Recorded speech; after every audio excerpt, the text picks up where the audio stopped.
Sekilas kita melihat di Malaysia dengan di Indonesia itu sama. Wahabi dengan Aswaja berdebat, bercetegang, berkonflik dan sebagainya. Tetapi kalau lebih cermat lagi, setelah saya perhatikan ternyata keadaannya jauh berbeda.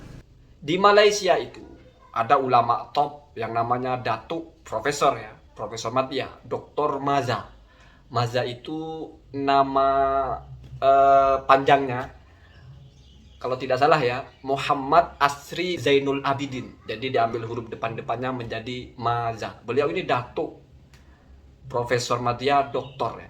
Satunya lagi itu ada juga yang bernama Profesor Madia Doktor Rora atau Rozaimi Ramli. Jadi mereka namanya itu sering disebut dengan disingkat Rora Doktor Rozaimi Ramli. Ini guru besar atau petinggi-petinggi, tuan guru ya di bidang agama. Bahkan Datuk Dr. Maza itu adalah Mufti Perlis kalau tidak salah. Sementara kalau Dr. Rora ini rektor KUIPS-nya itu College University Islam Perlis kalau tidak salah begitu. Mohon maaf kalau saya salah menyebutnya. Dua tokoh ini ya tidak mengatakan dirinya sebagai Wahabi, bahkan tidak terima ketika disebut atau dicap sebagai Wahabi. Bukan karena masalah Wahabi itu apa, bukan. Tetapi kalau Dr. Rora ini jelas mengatakan kalau definisi dari Wahabi itu adalah pengikut dakwahnya Muhammad bin Abdul Wahab, gerakannya Muhammad bin Abdul Wahab di Arab Saudi sana, maka saya bukan Wahabi. Itu jelas. Kalimat beliau itu soreh, bisa Anda cari. Bahkan beliau itu tidak terima atau semacam komplain ketika dalam senarai itu mungkin daftar ya bahasa kita. Nama beliau itu ditulis nomor 2 sebagai Wahabi. Ya nomor yang pertama tentu Datuk Dr. Maza itu ya, yang kedua Dr. Rozaimi Ramli. Mereka berdua menolak. Dan setelah saya pelajari, saya perhatikan, benar apa yang dikatakan Dr. Rozaimi ini. Saya tidak pernah mengajarkan kitabnya Muhammad bin Abdul Wahab. Datuk Dr. Maza juga tidak mengajarkan kitabnya Muhammad bin Abdul Wahab. Ketika menulis buku pun catatan kakinya tidak ada yang namanya Muhammad bin Abdul Wahab. Ketika memberikan kuliah atau ceramah atau tausiah, tidak pernah mengatakan tuan-tuan ya, berkata Muhammad bin Abdul Wahab. Artinya, dua tokoh agama ini ya memang tidak cocok untuk disebut Wahabi. Walaupun misalnya apa yang mereka fahami ada kesamaan dengan ustadz-ustadz Wahabi di Indonesia.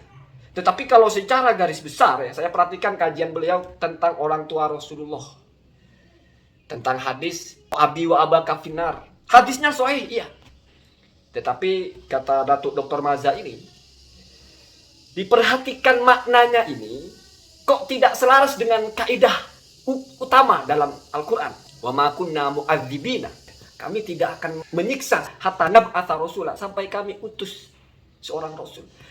Bapaknya Nabi Muhammad SAW itu belum diutus rasul kepadanya. Begitu pendekatannya. Sehingga ya semacam hadis ini kan riwayat bil makna. Mungkin ada yang tidak bisa difahami. Kenapa? Karena kok berbenturan. Sehingga pada akhirnya untuk apa kita bicara itu? Beda toh dengan Ustadz Salafi di Indonesia yang mempertegas orang tua Nabi di neraka. Berbeda, jauh berbeda. Mungkin dalam hal-hal yang lain cara berargumentasinya ketika tidak melaksanakan tahlilan, ketika tidak melaksanakan hal-hal yang mungkin dilaksanakan oleh yang lain, cara berargumentasinya berbeda. Kalau ditarik secara agenda atau aktivitas keilmuannya, memang tidak mengajarkan kitab-kitabnya Muhammad bin Abdul Wahab. Beda dengan di Indonesia. Kamu cek Ustadz Firanda, kamu cek Ustadz Badrul Salam, kamu cek Ustadz ini, kajian kitabnya, itu mesti kitabnya ulama Salafi Wahabi. Mesti. Ustadz Firanda kajian Kitabut Tauhid, Kasfus Syubhat, itu kan karangan Muhammad bin Abdul Wahab. Di mana ini tidak dikaji, tidak diajarkan, bahkan tidak dijadikan buku panduan untuk diajarkan oleh ulama Malaysia yang dikatakan Wahabi itu. Jadi kan beda. Kalau saya mau berpikir adil. Ada al-usul as-salasa, al-qawaida al-arba'ah. Ketika bicara yang sarahnya Al-Qaulul Mustafid fi Syarh Tauhid, semua kalau nggak karya Muhammad bin Abdul Wahab, karya Syekh Utsaimin. Kalau nggak karya Syekh Utsaimin, tauhidnya karya Soleh Fauzan. Memang itu yang mereka emban datang ke Indonesia. Itu berbeda dengan di Malaysia. Kamu ikuti kajiannya Dr. Datuk Maza itu. Apa pernah beliau membacakan kitabnya Muhammad bin Abdul Wahab? Saya tahu saya enggak. Jadi memang beda. Sehingga masih bisa kita terima ketika mereka menepis saya bukan Wahabi. Masuk akal. Kenapa? Karena tidak bisa ada kesamaan lalu kita hukumi sama, tidak bisa begitu. Ya gampangnya begini, kita tidak suka dengan Syiah misalnya, anti Mu'tazilah. Tetapi kita ada kesamaan dengan Syiah, ada kesamaan dengan Mu'tazilah. Sama-sama ya Tuhannya Allah, sama-sama Nabi Muhammad sebagai nabinya. Apa karena kesamaan itu lalu mau kita klaim bahwa kita adalah Syiah atau kita adalah Mu'tazilah? Kan enggak juga. Artinya ini ada tatanannya masing-masing. Maka ya mungkin memang ada di Malaysia itu ustadz-ustadz yang mungkin mirip dengan di Indonesia seperti yang saya posting, bagaimana dia mengecam Asy'ariyah.